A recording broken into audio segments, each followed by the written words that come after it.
In this video, I will show you how to access the AppData folder in Windows 11. This should be a quick and easy tutorial to follow, but before we do continue, please consider leaving a like on the video and also subscribing to the channel. I really do appreciate it. The AppData folder is a folder on your PC which stores all your temporary files. Now to find this, what you want to do from your desktop is come down to your search box in your taskbar at the bottom. In here, type File Explorer, and then what you want to do is open up File Explorer underneath Best Match. Once your File Explorer has opened up, come over to the menu on the left hand side, scroll down and click onto List PC. What you then want to do is double click onto your C drive, and then what you want to do is look for users. So it's in alphabetical order, so you want to come down to the bottom, double click to go into the users folder, and then what you want to do is double click onto the user, so the person who uses this PC, which is where you're going to find the AppData folder. Now once you've double clicked, you should see the AppData folder. If you don't see it showing up, what you want to do is come up to the top, click onto view up here, come down and hover over show,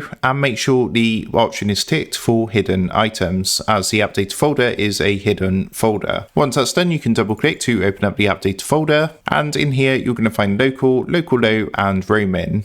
I've also got a folder called local Wondershare, which is related to my video editing software, but for yourself you're just going to see these three folders here. What you can then do is double click to open up any of these folders, and you're going to find all your temporary files for all the different apps and programs and things like that on your PC. Now another way to access the AppData folder is from your desktop. If you come down to the search box, in here type run and then open run up underneath Best Match, and all you need to do is simply type AppData into here, click onto OK, and that should automatically open up the AppData folder as well. So that's how to access the AppData folder in Windows 11. With that being said, I hope this quick tutorial did help you out today, and if this did help you out, I would really appreciate it if you was to consider dropping down below the video, leaving a like, and also subscribing to the channel. With that being said, I just want to take a minute, thank you guys for watching this quick tutorial, and I will see you in the next video.